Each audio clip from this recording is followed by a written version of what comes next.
Ana Sylvain. Voilà. Asalaamaaleykum.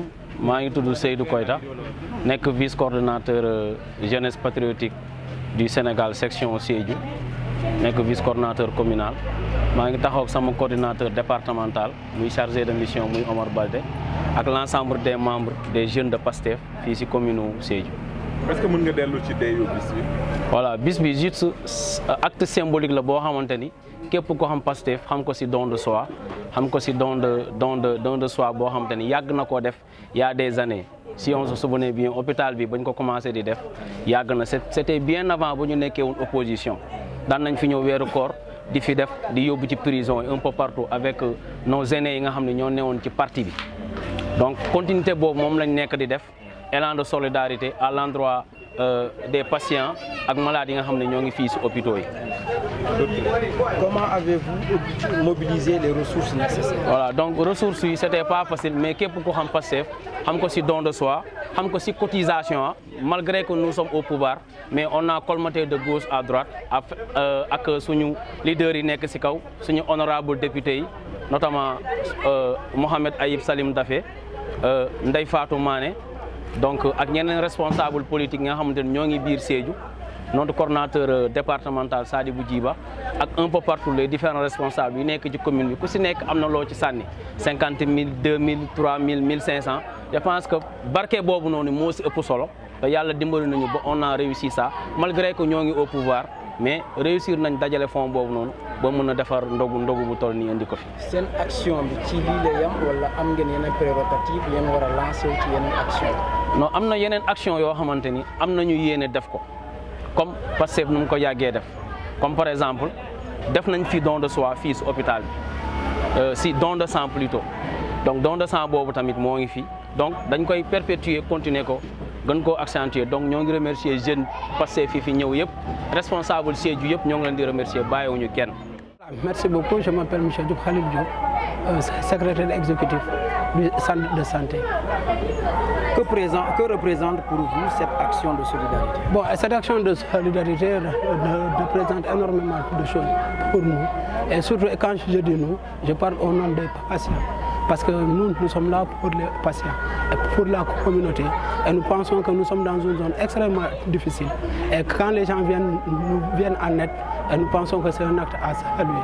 Surtout, nous sommes dans une zone où, voilà, on sait que c'est une zone extrêmement difficile.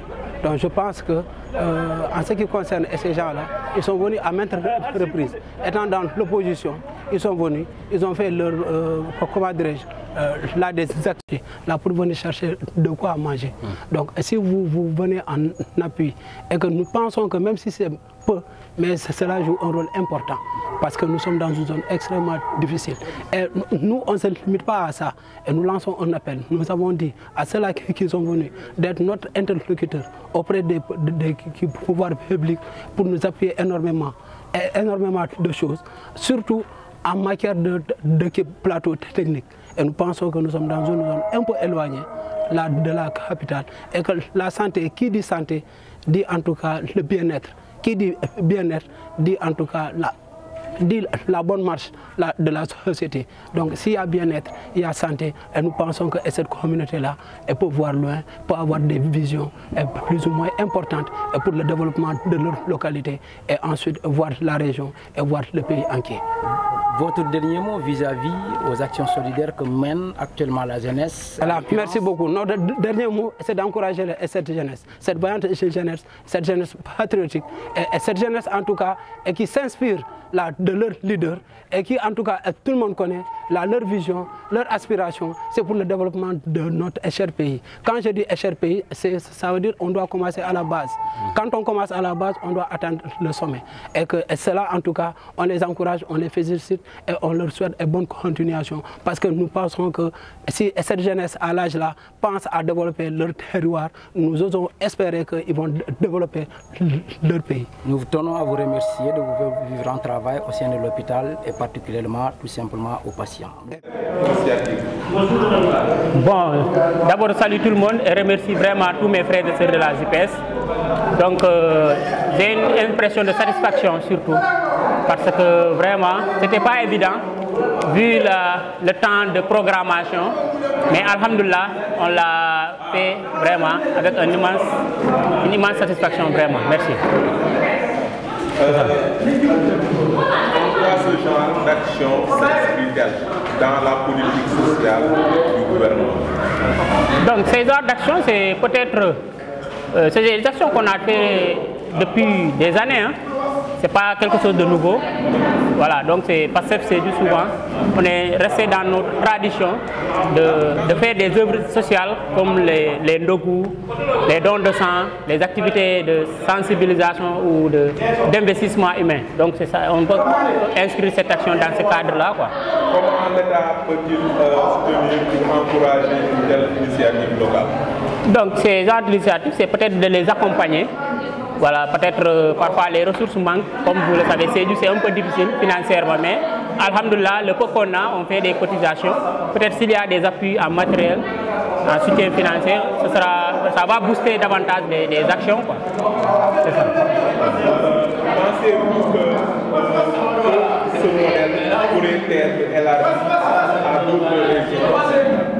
Effectivement, un peu partout dans les régions, la JPS est en train de mener des activités, hein, un peu partout, pareilles activités. Donc, bon, les rythmes ne sont pas les mêmes, mais alhamdoulilah, un peu partout dans le pays, les gens sont en train d'organiser ces initiatives.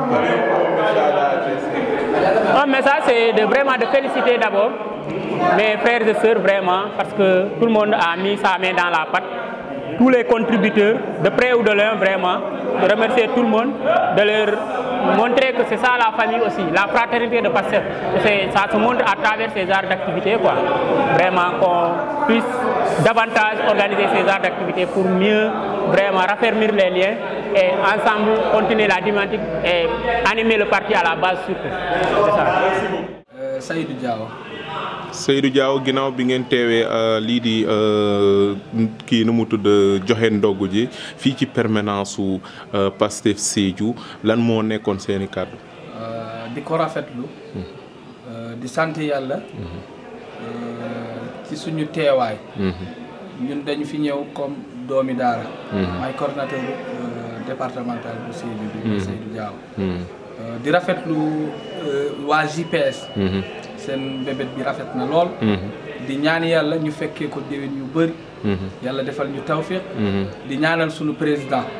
ak premier ministre am. ak mboolem gouvernement bi.